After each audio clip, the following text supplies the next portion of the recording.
Greetings and welcome to Kapoto 360 Podcast, a show brought to you by Youth Perspectives Initiative in partnership with Activist Zimbabwe.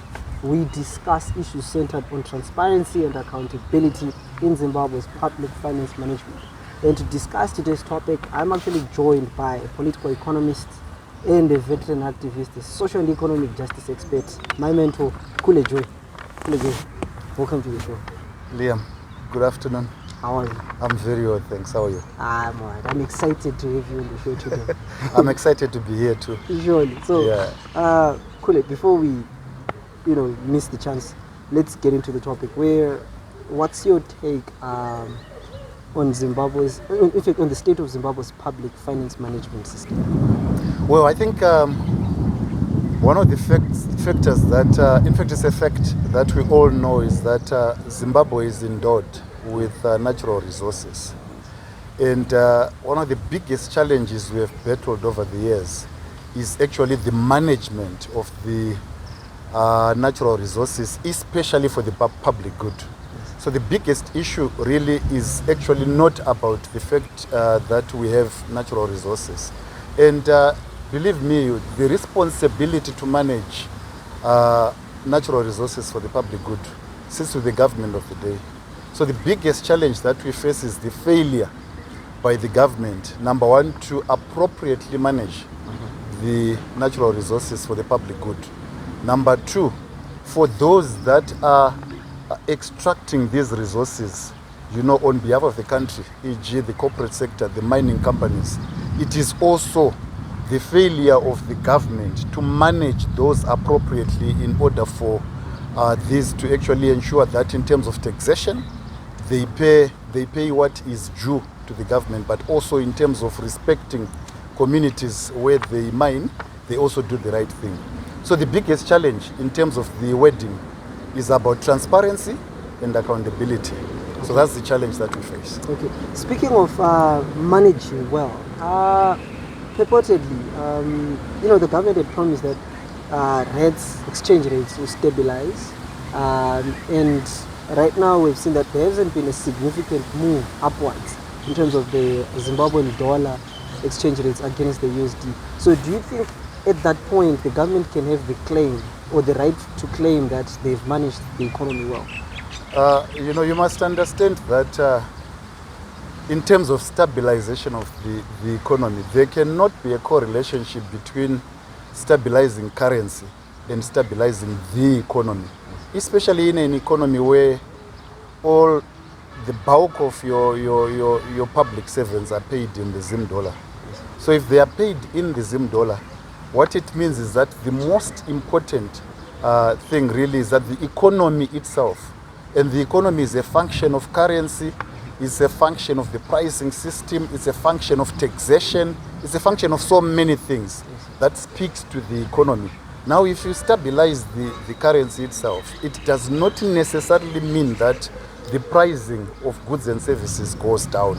It does not necessarily mean that the wages that public servants and the generality of Zimbabweans are earning also goes up. So the biggest issue here is not about currency. It is about how you fix the productive side of the economy. There must be production. Agriculture must tick. Mining must tick, but when mining ticks, we must also ensure that whatever mining brings into the economy, it is well managed. So we do not necessarily have a big problem with currency. In fact, stabilization of currency does not need government engineering. Stabilization of currency needs us to produce. Once we produce, we sell to the outside world. Once we sell to the outside world, we gain foreign exchange, and the exchange rate stabilizes itself. You do not need financial engineering. You do not need government engineering for you to stabilize the currency.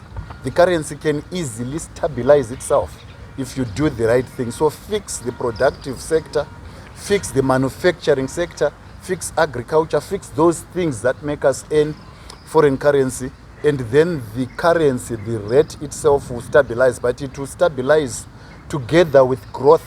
So we do not want stabilization of the currency that does not create jobs, stabilization of the currency that does not increase wages, That is nothing. It does not help anyone.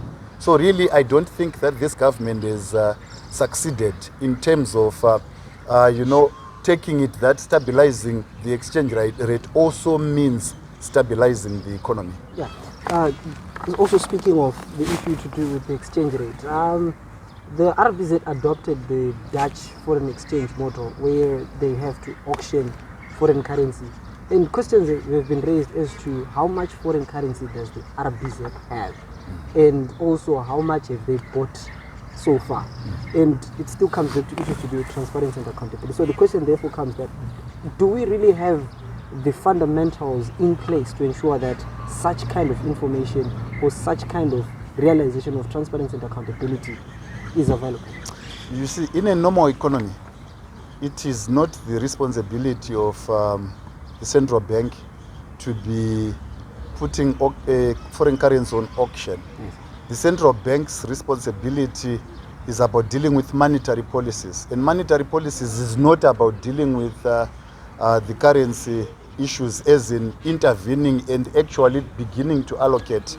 The allocation of foreign currency must happen naturally as a process that is determined somehow within the market itself. So it's a responsibility of private lenders, it's a responsibility of banks other than the central bank itself. Of course, we know that the central bank has a responsibility to regulate, but it is not their responsibility to then begin to police the actual allotments in terms of foreign currency. So the biggest challenge we have with the central bank is that citizens do not trust the bank.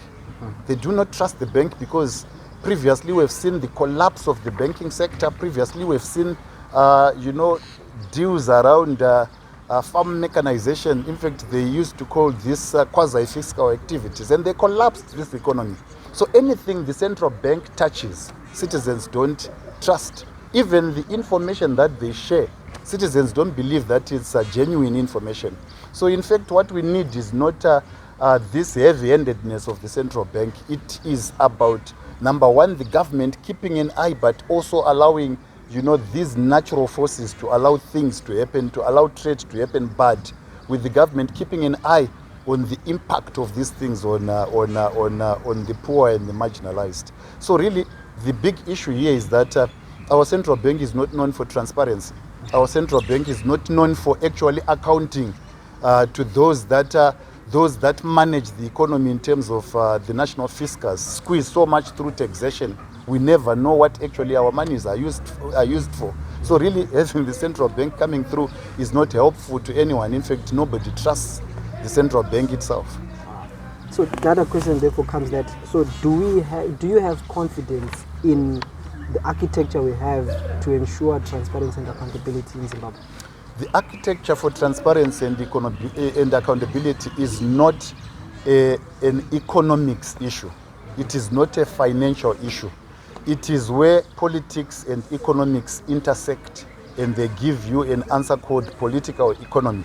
So it is going to be about the merger in terms of the economic system and the political system. So if citizens, for instance, do not trust the political system itself, if the political system itself is such that even local investors cannot trust the economic system, nothing is going to work. So for me, I have no reason to have confidence in the economic system that we have if the politics is not right. Okay. Then also again, the Constitution clearly states that money that goes into the public fiscus is to help develop vulnerable communities, and we've seen it like during COVID-19. A lot of money was allegedly dispersed to vulnerable communities, especially those that were disadvantaged in terms of their businesses. Mm-hmm. But we still haven't gotten the Ministry of Finance to account for that, and government entirely hasn't really accounted for that. Mm-hmm. What do you think then might be the biggest challenge in relation to that? So the biggest challenge is that those that are entrusted with public resources are thieves. That's the biggest challenge, isn't it? Yeah. And it's written all over. The world knows that 60 million or so was misappropriated by the then Minister of Health, and he had to be fired. That was action, isn't it? In our eyes, that was some action of some sort. But the Minister of Health was fired because he misappropriated close to 60 million that was meant for COVID-19 PPEs and other things. How do you misappropriate 60 million US dollars? The Auditor General's reports, year in, year out, are talking about misappropriation of public resources by ministers. By ministers, I'm not talking of ministries, I'm talking of ministers. Ministers are human beings. Ministries are institutions. Ministers misappropriate 64 million, and then, they just say we do not know what happened to it. So the appetite to account by the government, in terms of the government as represented by ministers, is next to zero. So if the appetite to account is next to zero, there is no way we can talk about transparency and accountability. So if you run the government on the basis of opaqueness, it does not help anyone, and unfortunately, it is the citizens, it is the taxpayers that then bear the brunt of rampant corruption. The kind of corruption we have here in Zimbabwe is corruption at grand scale. What you see, being done by smaller people with police officers on the road, this is little, very, very small. In Nigeria, they call it small. Here we have corruption at grand scale, and it happens while least we as citizens are watching, and the government is not willing to account. The government is not willing to bring anyone to account or bring anyone to book. That's the biggest challenge that we have. So my thinking is that citizens need to keep on putting pressure as citizens, and those that we elect to go into parliament must keep on putting pressure. We must not tire. The roles that we see, the committees of parliament doing in terms of bringing in, leaders of parastatals, executives of parastatals, NARA, etc., to account for what we pay for through, toll gates and all, is something that needs to keep going. But more importantly, in the final scheme of things, there must be political will to bring to book those that abuse public resources, which is why I said it is not a matter of economics and economics alone. It will only make sense when economics and politics come together. The governance system and the political system come together and produce a political economic system that speaks about accountability, transparency, and respects the citizen, whom these are supposed to be, those that lead are supposed to be accountable to. Okay, we're running out of time. Sure. But also again, now that you actually preempted the question of recommendations, so what then is your parting shot and your conclusive message to young people, that now that we are headed towards 2023 elections and we constitute nearly 69.7% of the population, what's then your message to us, the young people, and what are your parting shots to the show? No, my parting shots are in Action Aid, where I lead. We produced what is called the Social Justice Manifesto. The first pillar there is about servant leadership. Servant leadership is leadership that is accountable.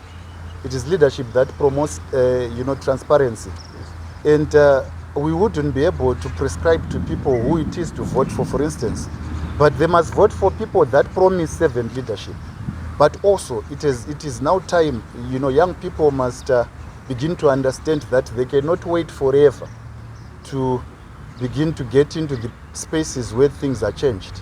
Spaces where things are changed are parliament, councils, etc. So what is stopping young people from claiming those spaces?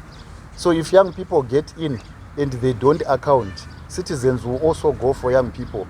But why not give young people an opportunity and a chance to also say, we constitute 67, if not 70% of this population, and by mathematics perhaps more than 70% of the voting population. So why vote for thieves? Why vote for people that can't account? Go in there and help the country by voting for people that promise that they will be they will be guided by servant leadership principles. If you think there is nobody there, why not offer yourselves, some of you, to actually take up these positions and drive the agenda around transparency and accountability? Wow, interesting indeed. So, viewers, this was Kule Joy, the director of Action Aid Zimbabwe, my mentor too. And so he gives you a parting shot of challenging you young people, myself included, to also offer ourselves into leadership and drive the agenda for transparency and accountability. And he raised notions that the lack of political will emanates from the corruptible behavior of those that occupy public office. So with this, we'll see you next time. I'm Liam Kanenga, and I'm always your host.